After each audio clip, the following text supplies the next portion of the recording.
Muitos já ouviram falar sobre a chamada Nova Ordem Mundial, mas poucos realmente entendem o que esse termo significa.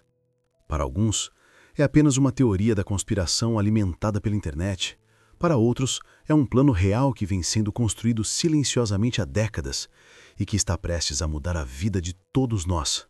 A pergunta que fica é: estamos diante de uma simples especulação ou existe de fato uma estratégia global para centralizar poder, controlar populações e reestruturar o planeta sob novas regras? A verdade é que esse assunto divide opiniões, mas a cada evento global, cada crise econômica e cada avanço tecnológico surgem sinais que fazem muita gente acreditar que a nova ordem mundial não é apenas uma ideia vaga, mas sim um projeto em andamento. Ao longo da história, civilizações ruíram e deram lugar a novos sistemas de poder. Impérios foram erguidos com base em guerras, manipulações e interesses ocultos. E nada impede que hoje estejamos vivendo uma transição semelhante. A diferença é que, no presente, a escala é global e a tecnologia permite um nível de controle jamais visto antes. Governos, corporações e instituições internacionais parecem estar cada vez mais alinhados em torno de agendas comuns, o que levanta a suspeita. Será que estamos testemunhando a consolidação desse plano chamado de Nova Ordem Mundial? Neste vídeo, vamos mergulhar fundo nesse tema polêmico, trazendo fatos históricos, sinais recentes e reflexões que podem fazer você enxergar o mundo de outra forma. Independentemente de qual lado você esteja, é impossível negar que vivemos tempos de mudança e que compreender essas transformações pode ser a chave para estar preparado para o que está por vir. A expressão Nova Ordem Mundial não é algo recente.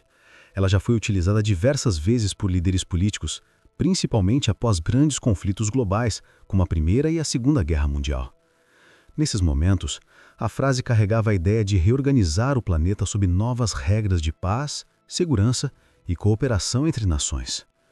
No entanto, com o passar do tempo, essa expressão começou a ganhar outros significados, associados a um possível plano de centralização de poder em escala global. Durante a Guerra Fria, quando o mundo estava dividido entre os blocos capitalista e socialista, a ideia de uma ordem mundial única parecia impossível, mas após a queda da União Soviética, o termo voltou a aparecer em discursos, como o do presidente norte-americano George H.W. Bush em 1991, ao falar sobre a necessidade de uma nova ordem após o fim do conflito. Foi a partir desse ponto que muitas pessoas começaram a desconfiar de que havia algo além da retórica política, algo que poderia significar um plano real para redefinir o destino das nações. Com o passar dos anos, grupos secretos como os Illuminati e a maçonaria começaram a ser ligados a esse suposto projeto, alimentando ainda mais a ideia de que há forças ocultas movendo os fios do poder mundial.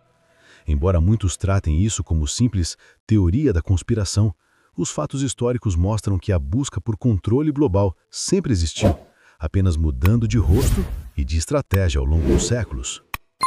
Se existe um plano para a implementação de uma nova ordem mundial, ele não aconteceria de uma vez só, mas através de crises sucessivas que forçariam mudanças profundas na sociedade. Esse conceito é chamado de problema, reação, solução. Cria-se ou aproveita-se um problema, a população reage em pânico, e então uma solução previamente preparada é apresentada, sempre concentrando mais poder em poucas mãos. Basta observar como as grandes crises mudaram o curso da história. A crise de 1929 abriu caminho para mudanças econômicas e políticas em todo o mundo. A Segunda Guerra Mundial levou à criação da ONU, do IFMI e de outras instituições globais que até hoje exercem forte influência sobre os países. Mais recentemente, a crise financeira de 2008 serviu de gatilho para reforçar o poder dos grandes bancos centrais, enquanto a pandemia de 2020 acelerou a digitalização, a vigilância e o controle sobre a circulação de pessoas. Esses eventos mostram como momentos de caos são usados como oportunidade para avançar agendas globais. Para quem acredita na nova ordem mundial, nada disso é por acaso. As crises seriam não apenas inevitáveis, mas também necessárias para quebrar resistências, acostumar as pessoas com novas regras e implementar gradualmente sistemas de controle que antes seriam rejeitados pela maioria. Um dos pontos mais debatidos sobre a nova ordem mundial é o papel da tecnologia no controle da sociedade. Hoje, vivemos cercados por dispositivos que monitoram, registram e analisam praticamente todos os nossos passos. Câmeras de vigilância em cada esquina, celulares que rastreiam localização em tempo real, algoritmos que conhecem nossos hábitos de consumo melhor do que nós mesmos.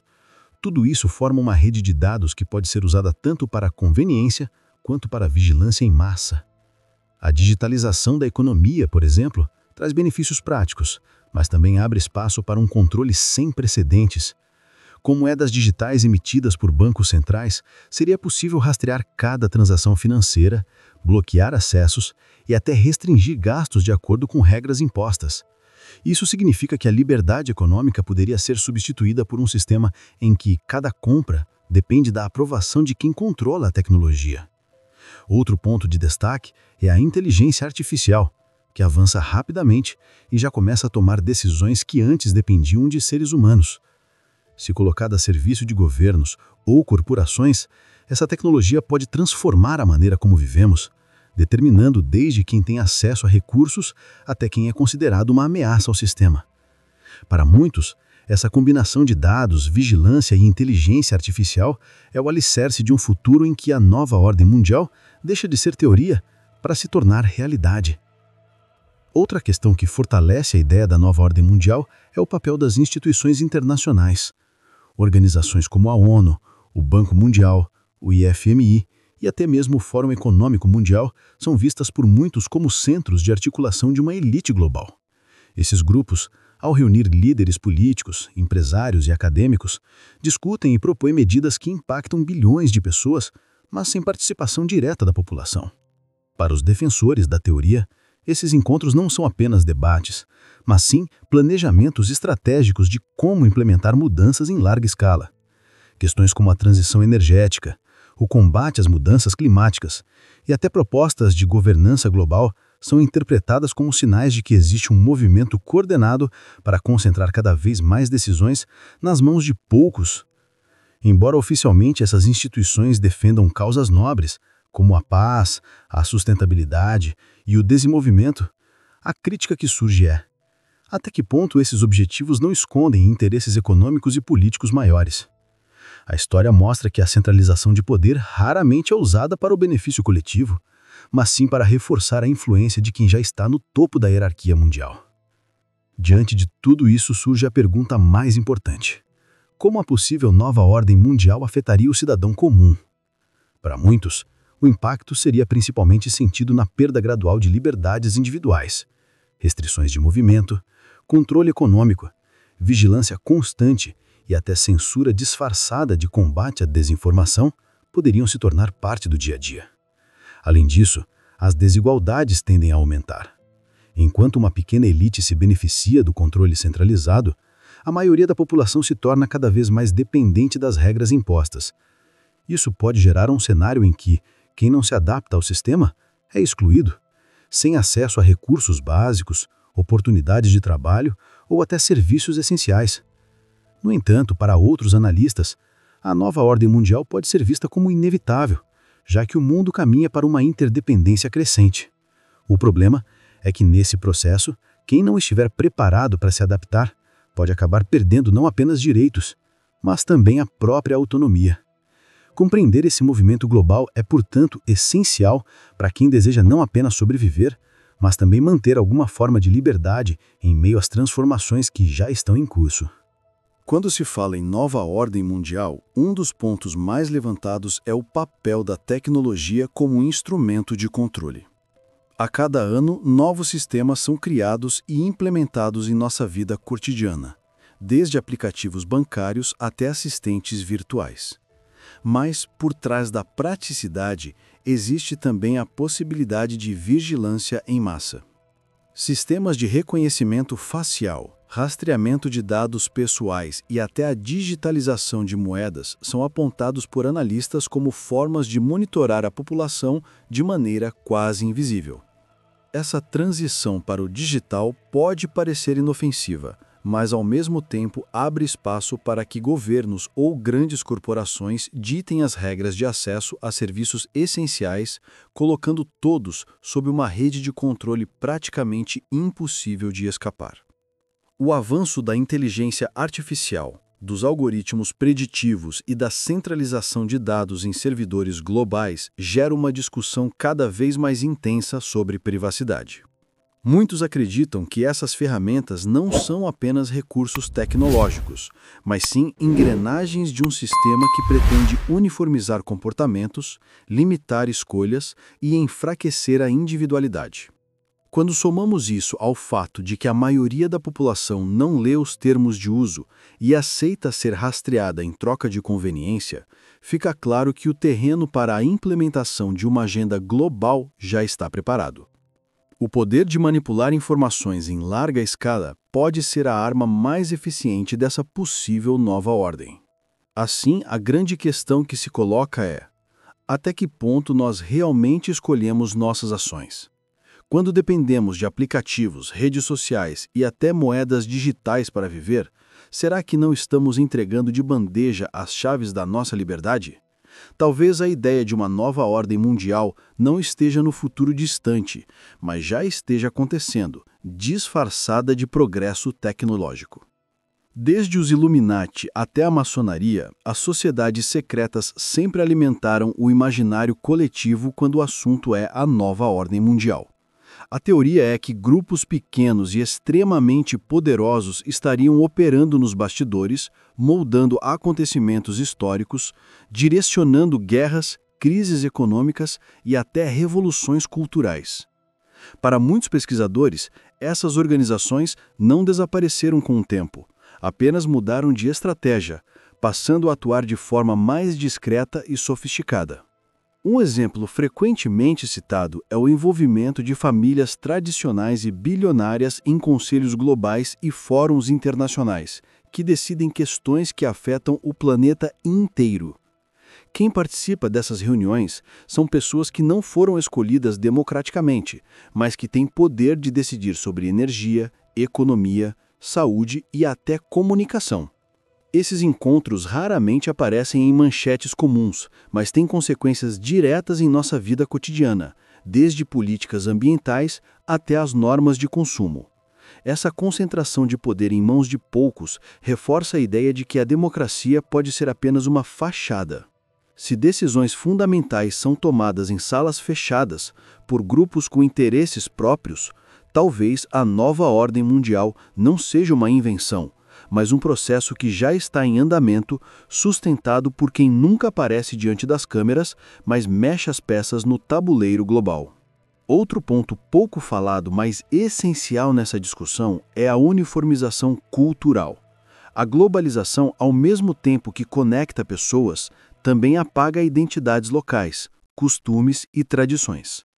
Programas de entretenimento, músicas, filmes e até redes sociais incentivam um estilo de vida padronizado, onde todos acabam consumindo as mesmas coisas e pensando de maneira parecida.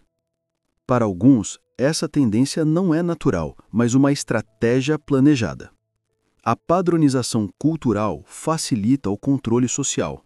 Quando as pessoas deixam de valorizar suas raízes e passam a adotar uma mentalidade universal, é muito mais fácil manipular pensamentos, desejos e até comportamentos políticos. Isso pode parecer inofensivo em primeiro momento, mas com o tempo cria uma sociedade mais homogênea, onde a diversidade é apenas aparente, e os indivíduos pensam dentro de limites pré-estabelecidos. O impacto disso é profundo. Povos inteiros que antes defendiam sua cultura e seus valores, hoje se rendem ao que está em alta nas redes sociais.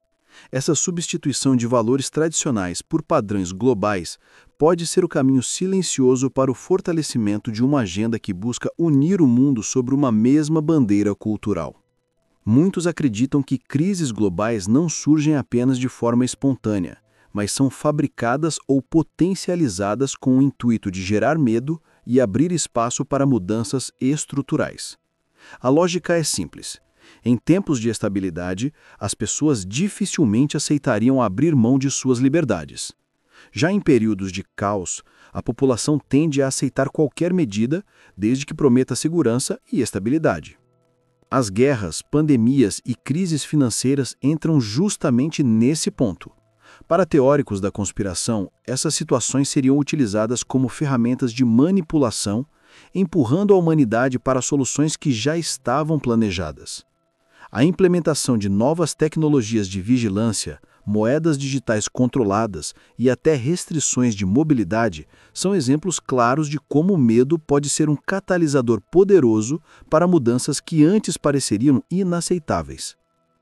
Seja coincidência ou planejamento, o fato é que a história mostra como períodos de crise transformaram sociedades inteiras e abriram espaço para governos mais autoritários. Essa repetição levanta a pergunta: será que não estamos vivendo um roteiro pré-escrito, onde cada crise serve para aproximar ainda mais a concretização da nova ordem mundial? Um dos maiores impactos de uma possível nova ordem mundial seria o fim da soberania nacional como a conhecemos. A ideia de países independentes com fronteiras bem definidas e governos autônomos pode se tornar obsoleta diante de uma estrutura global centralizada. Fóruns internacionais já testam esse poder de decisão, impondo regras ambientais, econômicas e sociais que muitas vezes entram em conflito com as necessidades locais de cada nação. Para alguns analistas, a soberania já está enfraquecida. Governos nacionais muitas vezes não conseguem tomar decisões sem o aval de instituições financeiras globais, blocos econômicos ou organismos multilaterais. Isso demonstra que o poder real já se deslocou para esferas superiores, deixando os cidadãos com uma falsa sensação de controle por meio do voto. O futuro aponta para um cenário em que países seriam apenas administrações regionais, obedecendo a uma autoridade centralizada, que ditaria normas globais. Essa transição pode ser apresentada como uma solução para crises internacionais, mas também pode significar o fim da liberdade política como a conhecemos. Chegamos ao fim dessa investigação sobre a nova ordem mundial. Vimos como tecnologia, organizações secretas, crises fabricadas, cultura e soberania estão todos entrelaçados em uma rede que pode estar moldando silenciosamente nosso futuro. Agora, a pergunta que fica é: você acredita que tudo isso é apenas teoria ou já é realidade? Se você chegou até aqui, escreva a palavra ordem nos comentários. Essa será a prova de que você está atento e disposto a enxergar além da superfície. E lembre-se, este é só o começo. Se quer continuar descobrindo verdades ocultas, há mais 2 vídeos passando na tela agora que complementam este conteúdo e vão abrir mais ainda os seus olhos. Não perca!